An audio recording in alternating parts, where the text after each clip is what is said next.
Fiona, bonjour. Est-ce que tu peux un petit peu nous dire avec quel niveau de confiance à la fois dans ton jeu et au niveau physique tu arrives à Roland-Garros après ton parcours à Rabat? Bah, j'étais allée chercher des matchs là-bas, j'ai pu en faire 4, donc j'étais vraiment contente de pouvoir enchaîner. Mon niveau de jeu, il a augmenté au fil des matchs. Le dernier match, je menais un set 2-1 contre une joueuse qui est dans le top 50 et qui joue très bien. Donc c'était une semaine très positive et j'arrive ici avec pas mal de repères et une bonne forme physique. Tu n'as pas été particulièrement gâté au tirage au sort.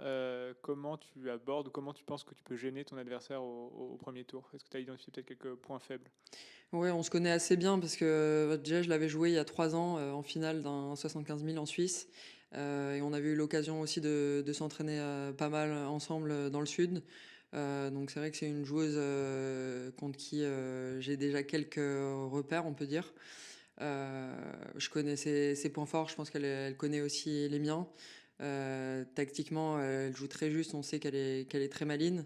Je pense qu'elle va essayer de m'attirer dans les schémas, dans ses schémas favoris. Donc moi aussi, je vais faire de même et je vais essayer d'imposer mon jeu et mes schémas. Mais en tout cas, bah, c'est un bon match à jouer. Je sais qu'il va falloir que je sorte un gros match, mais j'ai les armes pour et aussi la forme physique pour. Est-ce que aussi tu as joué Madison Keys en entrée au Clarins, tu l'avais accroché, tu as l'impression que si tu devais refaire un match contre une adversaire de ce niveau, ce qui est un peu le cas, voilà, tu es mieux armé aujourd'hui? Ouais, bah, ces derniers temps, j'ai pas forcément été très chanceuse au tirage, comme vous l'avez dit, j'ai joué Cirstea au premier tour à Rouen, après j'ai joué Keys au premier tour à Clarins, et bah, là j'ai joué Bouzas aussi qui était tête 2 à Rabat. Mais au moins, ça me permet de me confronter à des filles de ce niveau. J'ai quand même vu une évolution au fil de ces matchs, même si ça s'est soldé par une défaite à chaque fois. Mais en tout cas, ouais, je sais que contre qui je suis rentré sur le court avec peu d'intensité au début du match. J'ai été mené 5-2 très rapidement. Donc là, je sais que dès le départ, il va falloir que je mette le bon niveau d'intensité. Donc c'est bien d'avoir eu l'occasion de faire ce type de match pour arriver avec des repères et justement savoir ce qui pardonne et ce qui pardonne pas contre ce type de joueuse. Fiona, tu as quand même eu les 2 saisons perturbées par les blessures. Tu reviens, fallait s'arrêter. C'est pas facile de reconstruire son jeu dans ces conditions-là.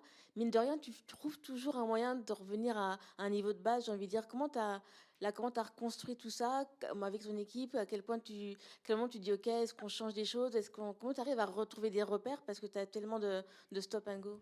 Ouais, c'est vrai que c'est pas évident, comme tu dis. Après, quand je suis blessée, je pense qu'il y a vraiment bah, la volonté de revenir dans ce type de tournoi. Quand les périodes où j'ai pas joué pendant 4-5 mois, je continue à m'entraîner physiquement.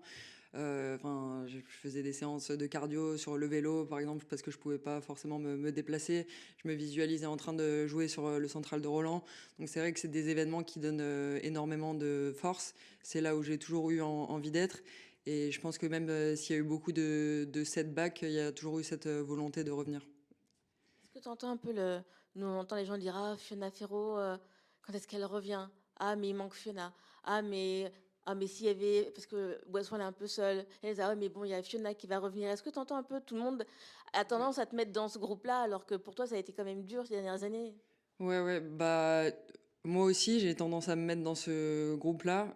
Après, je pense que c'est pas forcément la chose à faire dans le sens où pas que j'ai pas le niveau de jeu pour appartenir à ce niveau-là, mais j'essaye de pas trop me comparer à l'ancienne Fiona et à rester vraiment dans le moment présent, essayer de reconstruire quelque chose au jour le jour, d'être bien entouré aussi. Là, je me sens vraiment bien avec l'équipe que j'ai actuellement.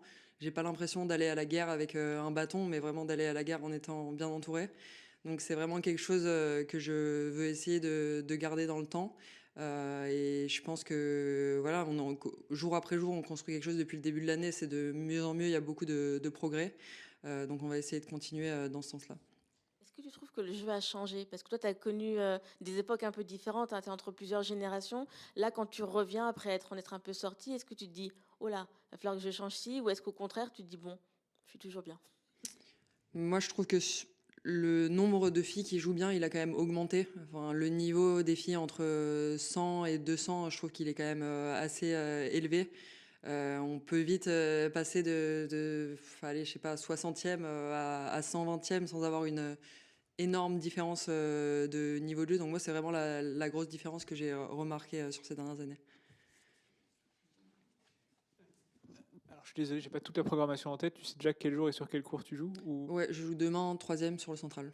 Ok, parfait. Donc le central, plutôt un bon plan contre Andreeva, qui on avait vu l'an dernier, parce que Loïs peut être un peu surchauffé quand il y a un public aussi. Ouais, bah exactement. Je pense qu'il va falloir se servir du public. Enfin, c'est toujours une force de toute façon à Roland quand tu es française et que tu joues pas contre une française. Donc je vais essayer de m'en servir et tactiquement, c'est assez clair. On va essayer de peaufiner aussi avec le coach ce que j'ai à faire exactement, mais j'ai une vision assez claire. Tu as déjà un petit peu d'expérience, enfin une belle expérience sur le circuit. Comment tu classerais le public français par rapport au public des autres grands chelems? Parce que certains joueurs étrangers, principalement évidemment, se plaignent d'un comportement qui est de plus en plus limite, voire irrespectueux. Toi, est-ce que tu estimes qu'ils sont plutôt aussi faux que les Australiens, aussi faux que les Américains, moins, plus? Moi, franchement, sur mes matchs, j'ai quand même eu pas mal de matchs où c'était un peu chaud, mais jamais irrespectueux. J'ai le souvenir notamment quand je m'étais qualifié en 2023, je crois, j'ai joué sur le 14 presque tous mes matchs.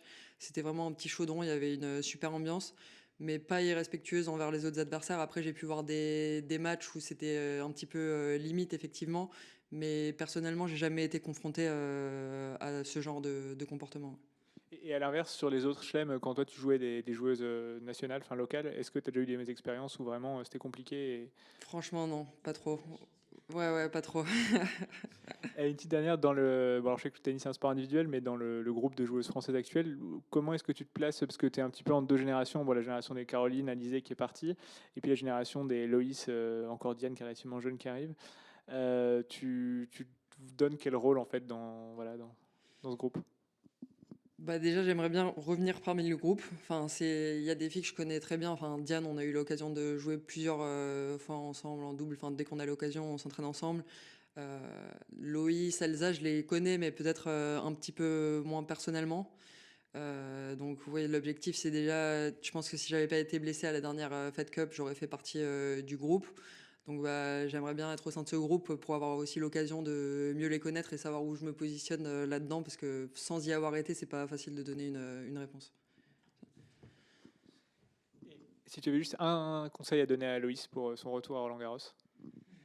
Un conseil à Loïs, je pense, enfin, elle était quand même beaucoup sollicitée, enfin, ces dernières semaines. Je pense les attentes de la part des médias, etc. Enfin, c'est même les attentes d'elle-même. Je pense qu'elles doivent être assez élevées. Mais enfin, de toute façon, la seule solution dans ce genre de situation, c'est vraiment de ne pas se projeter trop loin, de prendre match après match, de s'appuyer sur son équipe au maximum, et voilà. Merci.